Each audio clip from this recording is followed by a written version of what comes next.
BPSC के द्वारा जब से टीआरई के रिजल्ट की घोषणा हुई है तब से ही ये विवादों में घिरा हुआ है। साथ ही साथ लगातार अभ्यर्थी बीपीएससी कार्यालय पर हंगामा कर रहे हैं और हंगामे से ही सही लेकिन बीपीएससी दबाव में आई और कट ऑफ लिस्ट जारी कर दी।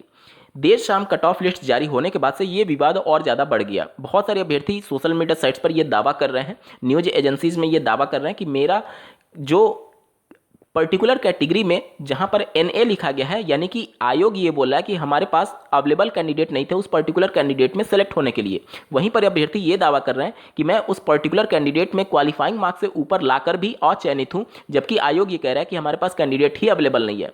इन सबके बीच में बीपीएससी के जो चेयरमैन हैं उन्होंने एक ट्वीट करके इसके बारे में स्पष्टीकरण दिया है। इसके बाद से और ये विवाद गहराता जा रहा है। क्या है पूरा मामला, जानना और समझना आपके लिए बेहद जरूरी है। अंत तक जरूर जुड़े रहिएगा। नमस्कार दोस्तों, मेरा नाम है नीरज, आप देख रहे हैं कैरियर बिट यूट्यूब चैनल। अगर आप इस चैनल पर पहली बार विजिट कर रहे हैं तो इसको सब्सक्राइब करते हुए बेल आइकन को प्रेस करना ना भूलें। स्क्रीन पर आप देख पा रहे होंगे, अगर आप उर्दू लैंग्वेज को देखिए और बांग्ला लैंग्वेज को देखिए, एससी फीमेल में देखिए दोनों में एनए लिखा गया है कट ऑफ मार्क में।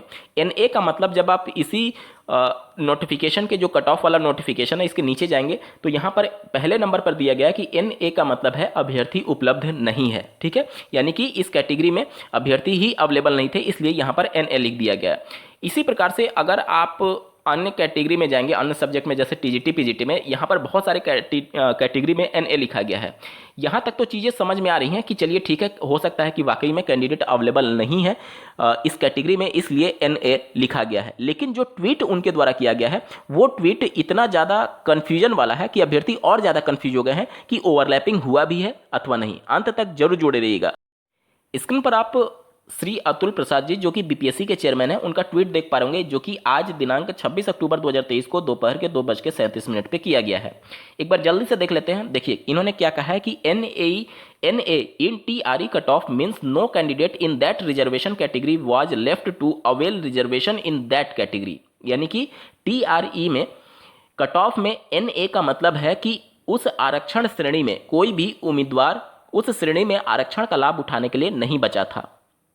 आगे देखिए, फॉर एग्जाम्पल यानी उदाहरण के लिए, if female SC candidate get selected with main SC, यानी कि अगर कोई महिला एससी कैटेगरी की है और अगर उसका चयन पुरुष एससी कैटेगरी के साथ हुआ है, ठीक है, the required number of female candidate in is completed. यानी कि क्या बोला जा रहा है, ये बोला जा रहा है कि और महिला उम्मीदवारों की आवश्यक संख्या पूरी हो जाती है तो उन्हें SCF यानी कि एससी फीमेल के तहत लाभ नहीं दिया जा सकता। अब इनका पूरा कहने का मतलब क्या है कि पहले पैराग्राफ में तो इन्होंने स्पष्ट ये कर दिया है कि टीआरई में एनए का मतलब है कि उस कैटेगरी से संबंधित अभ्यर्थी अवेलेबल नहीं है।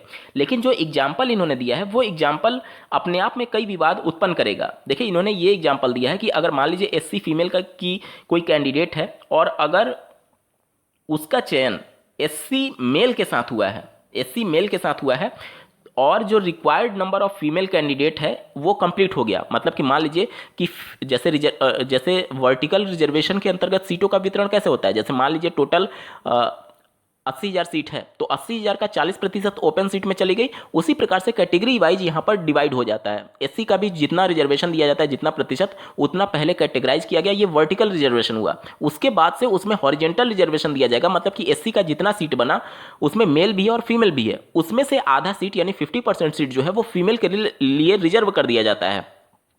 तो सबसे पहले जब एससी की सीटों को भरा जाएगा तो सबसे पहले जो ओपन सीट रहेगी, यानी कि 50% रिजर्वेशन के बाद से जो ओपन सीटें बची उस पर मेल और फीमेल दोनों जा सकते हैं। यहां तक तो क्लियर हो गया। तो अगर किसी फीमेल कैंडिडेट का एससी कैटेगरी में नंबर इतना है कि वह मेन के साथ फाइट करके ओपन सीट पर चली जाती है तो इसका मतलब ये कतई भी नहीं है कि महिला की सीट खाली नहीं रहेगी। वो अपना सीट छोड़ करके जो 50% रिजर्वेशन है वो छोड़ करके वो मेन के साथ चली गई है और उनका जो 50% एससी कैटेगरी में है वो सीट तो बचा ही रहेगा। जबकि इन्होंने ट्वीट में क्या जानकारी दी है, देखिए इन्होंने ये कहा है, if female SC candidate get selected with main SC, यानी ओपन सीट की बात ये कर रहे हैं कि पुरुषों के साथ अगर एससी कैटेगरी का कोई पुरुष है उसके साथ एससी कैटेगरी की फीमेल अगर चयनित हो रही है and required number of female candidate is completed, और जो फीमेल कैंडिडेट का रिक्वायर्ड नंबर है, मतलब कि एससी फीमेल का जो रिक्वायर्ड नंबर है, जो रिजर्वेशन वाली बात है, अगर वो कंप्लीट हो गया then they can not be given benefit under SC female, यानी तब वो उन्हें एससी फीमेल के अंतर्गत लाभ नहीं दिया जाएगा। कहने का मतलब यह है कि मान लीजिए एससी में 10 सीट बनती है तो 10 सीट में से 50% एससी फीमेल के लिए सीट रिजर्व हो जाएगी, 10 में से 5 एससी फीमेल के लिए सीट रिजर्व हो गया। इनका ये कहना है कि 5 फीमेल के लिए जो एससी फीमेल के लिए सीटें रिजर्व हैं, मान लीजिए ओपन जो सीटें हो रही हैं उसमें 5 में फीमेल सेलेक्ट हो गई, तो इनके द्वारा यही कहा जा रहा है कि फीमेल का जो रिक्वायर्ड नंबर था वो एक कंप्लीट हो गया, यानी 5 जो रिजर्व था वो कंप्लीट हो गया क्योंकि ये मेल के साथ चयनित हो गई 5 सीट पर। तो उस कंडीशन में इनके द्वारा ये कहा जा रहा है कि फीमेल की सीट पर वो फाइट नहीं कर सकती, यानी then they can not be given benefit under SC female, तब एससी फीमेल की जो सीटें हैं उनका बेनिफिट नहीं दिया जा सकता। यानी इनका कहना यह है कि जो फीमेल के लिए सीटें रिजर्व हैं, एससी फीमेल की जो सीटें रिजर्व हैं, अगर उतनी सीटों पर मेल के साथ फीमेल अगर चयनित हो जाती हैं तो फिर एससी फीमेल का बेनिफिट नहीं दिया जाएगा। ये कहीं ना कहीं गलत है। क्यों गलत है? इस हिसाब से तो आपने फीमेल को रिजर्वेशन ही नहीं दिया 50%। अगर 50% रिजर्वेशन है वो तो श्योर है कि उस पर फीमेल ही रहेगी, बाकी का जो ओपन सीट है उस पर फीमेल भी जा सकती है और मेल भी जा सकती है। जबकि इन्होंने ट्वीट में कुछ ऐसा लिख दिया है जिससे बहुत ज्यादा कंफ्यूजन क्रिएट हो गया और इससे अभ्यर्थी और ज्यादा कंफ्यूज हो जाएंगे। देखिए इन्होंने क्या बोला है, उदाहरण के लिए यदि महिला एससी उम्मीदवार का चयन पुरुष एससी के साथ हो जाता है और महिला उम्मीदवारों की आवश्यक संख्या पूरी हो जाती है तो उन्हें एससी-एफ के अंतर्गत लाभ नहीं दिया जा सकता। अब यानी कि ये कह ये रहे हैं कि एससी फीमेल की जितनी भी सीटें थी अगर उतनी फीमेल एससी मेल के साथ सेलेक्ट हो चुकी हैं तो फिर एससी फीमेल में सीटों को नहीं दिया जा सकता, कैंडिडेट अवेलेबल हैं उस कंडीशन में भी। पहले इन्होंने ट्वीट में क्या लिखा, पहले ट्वीट में लिखा कि एनए का मतलब है कि कैंडिडेट अवेलेबल ही नहीं थे। अब नीचे क्या लिख रहे हैं कि अगर एससी फीमेल के सीटों के बराबर अगर मेल के साथ चयनित हो जाती हैं तो फिर उनको फीमेल वाली कैटेगरी का लाभ नहीं दिया जाएगा। वो तो फीमेल वाली रिजर्व सीटें हैं, वो तो फीमेल के लिए ही हैं, और बाकी जो मेल के साथ चयनित हुआ वो तो ओपन सीट पर गई हैं, तो उससे तो कोई मतलब है नहीं, वो तो ओवरलैपिंग के अंतर्गत जाएगा ही जाएगा। बाकी जो 50% रिजर्व सीटें हैं उस पर तो फीमेल ही रहेंगी। तो ये कहीं ना कहीं विरोधाभास है इनके ही ट्वीट में। ऊपर ये कह रहे हैं कि हमारे पास कैंडिडेट अवेलेबल नहीं है और नीचे कह रहे हैं कि अगर एससी अपने सीट के बराबर मेल के साथ चयनित हो गई हैं तो फिर उनको एससी फीमेल के अंतर्गत लाभ नहीं दिया जाएगा। अगर कैंडिडेट अवेलेबल है तो आपको लाभ देना पड़ेगा, यही तो रिजर्वेशन है।